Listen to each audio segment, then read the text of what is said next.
bad does it suck to walk away from a client you've been working with for weeks or perhaps months? Sometimes it super sucks, while other times it feels great. Regardless, it's difficult given you've invested your time and resources, which are typically unrecoverable. Our jobs are tough and oftentimes require a tremendous amount of patience.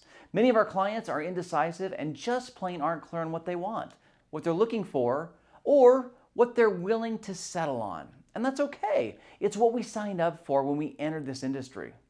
We're wired to keep our clients at tremendous costs and efforts. And today's message is not deviating from that. It's just to give some perspective and open the pathways to good businesses that works for you. It is to recognize that sometimes enough is enough, and yet you keep holding on.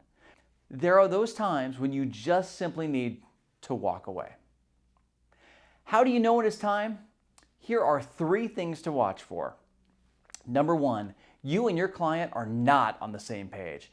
Your client's expectations, demands, and behaviors are consistently unreasonable or unethical. And in this case, it's in your best interest to walk away.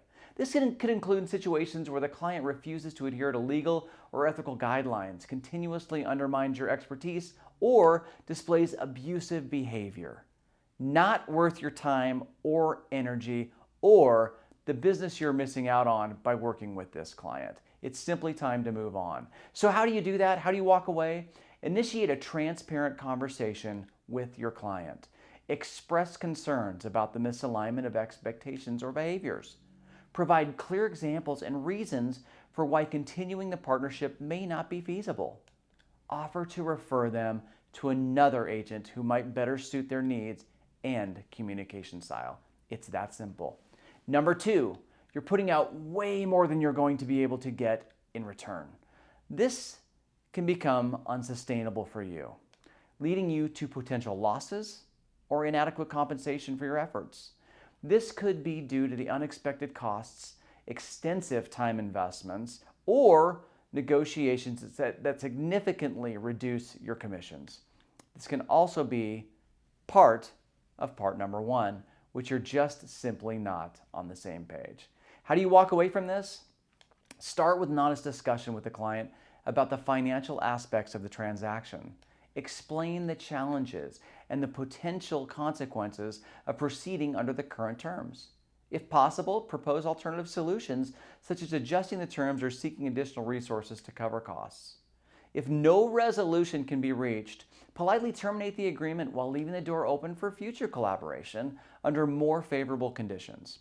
A quick tip: if it's a buyer you're working with, be sure to utilize your buyer-broker agreement in advance to ensure all parties have a clear understanding of expectations for both sides, which will ultimately help you not have to walk away. Number 3, there are legal and ethical concerns. If the transaction involves illegal activities, breaches of contract, or actions that compromise your integrity or professional reputation, you must walk away from the deal promptly. Ignoring these concerns can lead to legal liabilities, disciplinary actions, damages to your credibility within the industry, fines, or even jail. Walking away from this situation can be complicated, and the first steps is connecting with your branch leader, designated broker, or general counsel to assess the severity of the situation and determine the appropriate course of action. Document any evidence or communication related to the concerns for reference. Communicate your decision to withdraw from the transaction clearly and professionally, citing specific legal or ethical reasons. Look, at the end of the day, walking away from a transaction should be approached with professionalism, empathy, and a commitment to upholding ethical standards. Communicate openly and respectfully with all parties involved. Prioritize compliance with legal and all regulatory requirements, and consider the long-term implications of the decision on your reputation and business relationships.